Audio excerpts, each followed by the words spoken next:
Good afternoon, good morning, everyone, depending on when you're watching this webinar.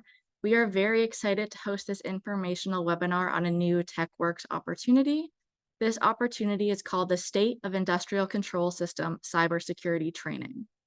This opportunity is being funded by CSER, or the Office of Cybersecurity, Energy Security, and Emergency Response at the Department of Energy. A quick intro, my name is Meg Camello, and I am part of the TechWorks Hub. TechWorks is a new innovation hub managed by RTI International in support of the Department of Energy. Our goal at TechWorks is to facilitate connections among federal, academia, nonprofits, and small businesses across the United States. To hear about any new TechWorks opportunities that come up or updates on this opportunity, we recommend you following along on our LinkedIn page, as well as signing up for our newsletter on our website. For this opportunity, we will be hosting office hours. These office hours will take place December 11th from 2 to 3 p.m. Eastern Standard Time. And during this session, we will answer any questions that you may have about this opportunity. Today, we have joining us from CSER, Dr. Cynthia Xu, who is the Cybersecurity Workforce Program Manager for CSER. Cynthia is accompanied by Fania Berwick and Dr. Kate McGrath. With that, I'll pass it over to Cynthia to cover more on the opportunity. Great. Thank you, Meg. We're really excited to be sharing this with you and the work that we're going to present in front of you. And hopefully you will be excited about joining us and helping us to complete this work. Let me just have Fania come on and introduce herself very quickly. Fania?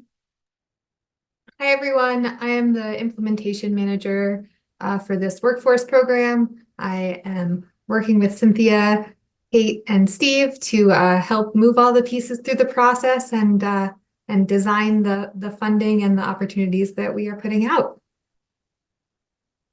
Great. And very critical lately has been Kate McGrath. Kate, you want to say hello? Hi, everybody. Nice to see you all here. Thanks for watching. I'm really happy to be a part of the team working on this great opportunity. So thanks for tuning in. And Steve isn't with us today, but if you are one of the providers and performers that we end up working with in the future, you will end up working with all four of us off and on. So I think it's important always for you to meet the team that you might be working with, because I think we're pretty awesome. We're small and scrappy, as they say. So with that, let's just start off with why we're here. And I'll give you a few minutes to read this slide. But the issues that we're facing in cybersecurity across the critical infrastructures, energy being one of them, and I am partial to the energy one because I work at CSER, but these are not issues that are going to happen or that we're afraid of happening. This is a quote from the ODNI report that comes out every year, and it's about what China is capable of now. And this is a report that is available to you in the public sector. So this is not a security clearance report. And the fact that the industry and the government are willing to put into words that this kind of challenge that we are facing from overseas actors is at the stage where it's happening is really important to recognize, because we're not talking about what might happen. There's a similar comment about what Russia is capable of, and there's a link here to the ODNI report, the Office of Director of National Intelligence, and about what North Korea is capable of in the cyber domain, and what Iran is capable of in the cyber domain. So we are looking forward to working with you to help us improve the capacity and the skills of the energy sector cybersecurity workforce to address these threats and the threats that are coming at us in the future. CSER has a great mission. The Cybersecurity, Energy Security, and Emergency Response Office that I work in, we cover everything from R&D to work like this. How do we improve the workforce? And today we're specifically here to talk about an opportunity that we're providing so that you can help us do two things. The cybersecurity workforce challenges are very broad. They cover a wide spectrum of things. And this particular opportunity we're presenting is focused on two pieces of that broader area. One is, how do we make decisions about spending federal funding and investing in workforce initiatives that will improve the capabilities of the incumbent workforce, so people who are already employed in the energy sector. The second is, what can we do to increase the pool of potential employees that want to work in the energy sector in cybersecurity? So that covers a lot, and we have tried to scope this opportunity down so that it's more focused. And there are two pieces that are really essential here. One is, we're not talking about cybersecurity writ large. So there's a lot of activity and training and courses in information technology cybersecurity. But we are focused very specifically on a subset called industrial control systems and or operational technology cybersecurity. And ICS/OT cybersecurity has some overlap with information technology, but it is got some very unique aspects to it. And so we are scoping down this opportunity to really focus in on just the ICS/OT cybersecurity challenges. That requires a knowledge of cybersecurity writ large, but it also requires knowledge and understanding of operational systems and engineering, of physical systems. So some of you might be familiar with the concept of CPS, cyber physical systems. So these are digital systems that are digitally controlled that result in physical actions, and that's part of what separates it from general information technology. So in that, there's a lot of unique challenges in the ICS workforce and in IT generally, but certainly in ICS, there aren't really standardized job titles and tasks and skills. So it becomes very hard to wrap our heads around who's doing what and how do you find out what are the basic skills that are needed to work in ICS cyber. It's also a relatively new profession, even newer than information technology. So if you go to a bank and you apply, you probably won't, and you work in ICS cyber, you're probably not going to see what's your job role. You're not going to even see that as an option. You might not even see cybersecurity as an option because those institutionalized infrastructures don't necessarily recognize cybersecurity as a unique range of professions. In addition, while we hear a lot that there are IT cyber workforce shortages, we have really no idea whether the energy sector is facing a shortage in the ICS cyber workforce. Anecdotally, everything we hear says yes, but when it comes to data, almost all of the data that I've seen so far is IT-centric and isn't really focused on ICS. So this effort is really to drill down and look at what data we might be able to collect out there to help us understand what the ICS cyber workforce, again, narrowed down to just the energy sector, looks like. One of the other challenges is you see a lot of entry-level job positions posted in ICS cybersecurity, and they're not very well aligned with what an entry-level candidate might have in terms of knowledge, skills, and abilities, or KSAs. So for example, I saw a job description in energy that asked for 5 years experience implementing a new cybersecurity standard, and that new cybersecurity standard had only been in existence for 2 years. So already it's not possible to fill that job because nobody has 5 years experience with that standard. So there's a lot of misalignment between what we're asking for, and that gets back to the first bullet of how do we describe the tasks and the skills that we need for this workforce, and then what the entry level or the pool of candidates actually has in terms of skills to apply for those jobs. ICS responsibilities are also not clearly defined as an ICS job role. So in order to collect this kind of data, you're looking around the edges. So you might be looking at an engineering job description that has ICS as a subsumed under that. And so it's not straightforward to do the kinds of data collection that you might be able to do for more established job roles. And that's what makes this all challenging. And that's why we are reaching out to all of you for help, because this is not something that's easily to wrap our heads around to create the kind of data set that we need to inform our investments in this area. So this opportunity is to support market research, to understand what the landscape is, who is doing training and ICS workforce development in energy or writ large. And then the third piece, I'll talk about the market research, but the third piece is to give all of you an opportunity to help us to inform our vision of what the strategic plan should be for CSER going forward. And we hope that that excites you to be able to play a role and to have a voice in what we need to do with the limited resources we have to be strategic in how we invest in what's going to make the biggest difference for the energy sector when it comes to the ICS cyber workforce. So we're looking for performers who have knowledge of two different areas. One is ICS OT, again, not information technology, but ICS OT workforce training and development programs. And that first effort doesn't have to be focused on the energy sector. It can be any kind of ICS OT workforce training and development program, because maybe somebody else is doing this really well and we can lift that model and move it into the energy sector. So that first effort is not specific to energy sector, but as specific to ICS OT cyber. The second effort is, what does the pipeline look like right now in the energy sector for people who are working with ICS OT cyber professionals? So that second effort is probably the most tightly scoped. It's energy sector, ICS OT. We've got about 160,000 available, and we're going to fund between 1 and 2 awards, depending on the proposals that are submitted. The projects are expected to be 6 months in length, but we do have the ability to give a one-time 3-month no-cost extension. So let's just go a little bit into detail on the efforts. Again, the first one is the state of the ICS OT cybersecurity workforce development and training. So who's doing what out there in ICS OT workforce development and training? The second effort is the pipeline and workforce needs of the energy sector. And the third effort is helping us develop this workforce strategic plan. So let's start with the first effort. Who's doing what?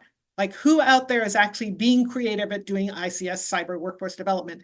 This might be competitions and cyber ranges. It could be apprenticeships that people are offering. It could be more formal academic degrees or certifications by a wide variety of performers, whether it's the nonprofit sector or even the vendor and original equipment manufacturers also offer degrees and certifications. And maybe there are other workforce development methods, as I said, that are used outside of energy. Maybe they're used in manufacturing or AMO, advanced manufacturing, or other areas that we could lift and move into energy. So as part of the submission package, you'll notice that in the application, there is a checklist of different kinds of data. And this is really important.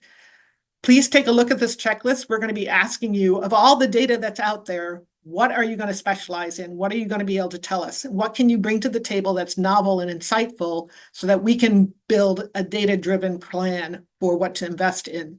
So this will be in the application. And then in the narrative, the longer form, you'll be able to expand a little bit about what is your experience in working with that kind of data and how you're going to use that data to address some of the concerns and issues that we raise in the application announcement.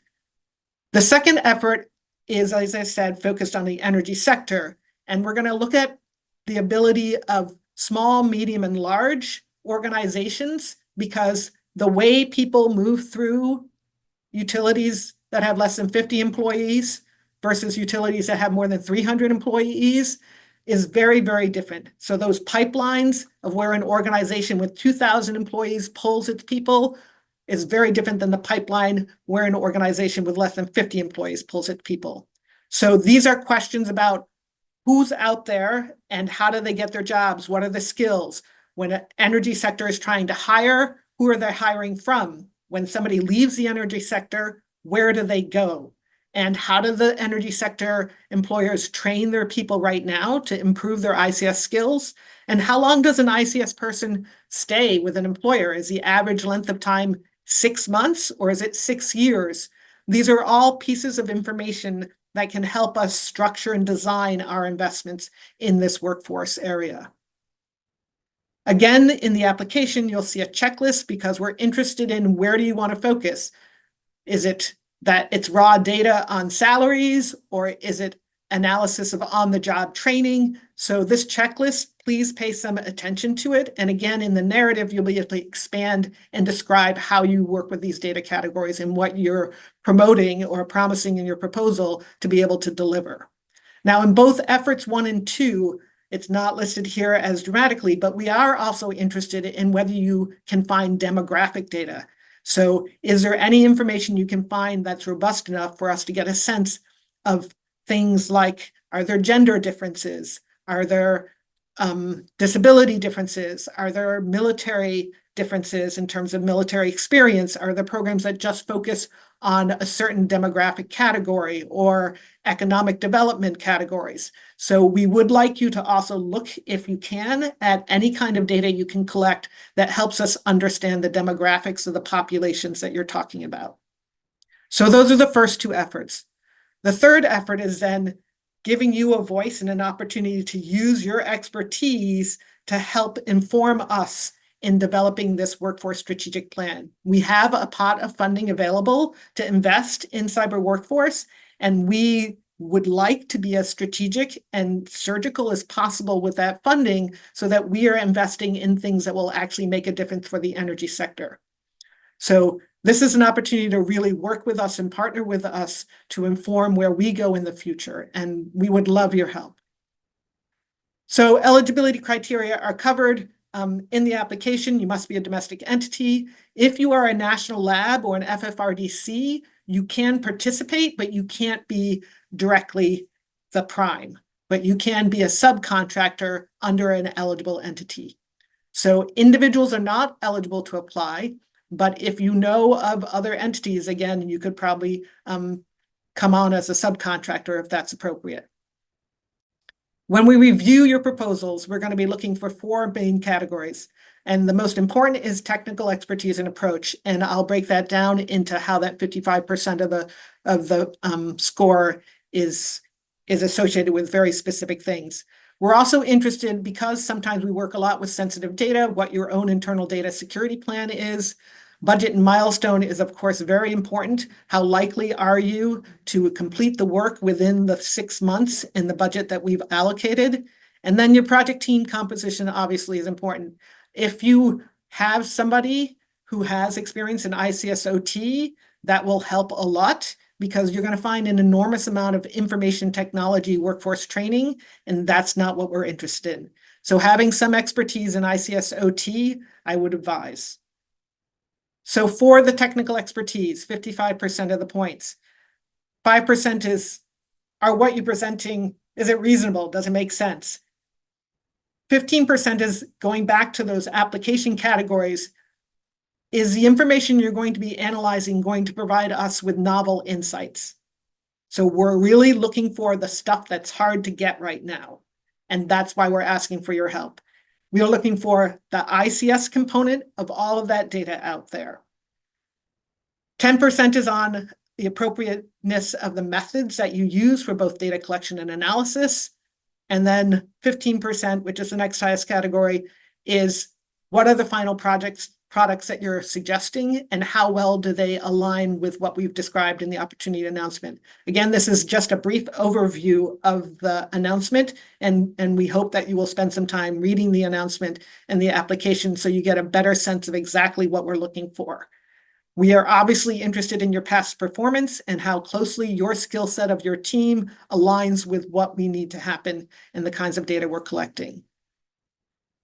Data security plan, as I mentioned, budget and milestones, work within budget, 6-month time frame, 160,000 K between the performers, and your project team composition. So that's a quick summary of what we're looking for. We really are excited to finally put this out, because we know that there is information out there that will be useful to CSER to help us build and design investments that can actually move the needle and help our industry accelerate the buildup of skills, both within their incumbent workforce, and accelerate the pool of applicants who are qualified to do ICS cybersecurity, and that they're available for our industry to hire. So with that, I'd like to pass it back to Meg. Thank you very much. Awesome. Thank you, Cynthia. If you go to the next slide. So this opportunity, as Cynthia mentioned, is very interesting. The deadline for this opportunity is the 23rd of December at 5 p.m. Eastern Standard Time, although we always recommend submitting it early in case any technical issues arise. As I mentioned earlier, you'll see on this slide, December 11th at 2 p.m. Eastern Standard Time, we'll be hosting office hours where we'll be answering your questions about this opportunity. Next slide. In the meantime, if you have any questions that can't wait till 11th, feel free to email us. or contact us on our website through the Contact Us form. Our email is info@techworks.org. The website is the best place to stay up to date, not only on this opportunity and any updates that might happen, but also for future opportunities. We appreciate you taking the time to listen and watch this webinar today, and we're excited to have your applications. Thank you.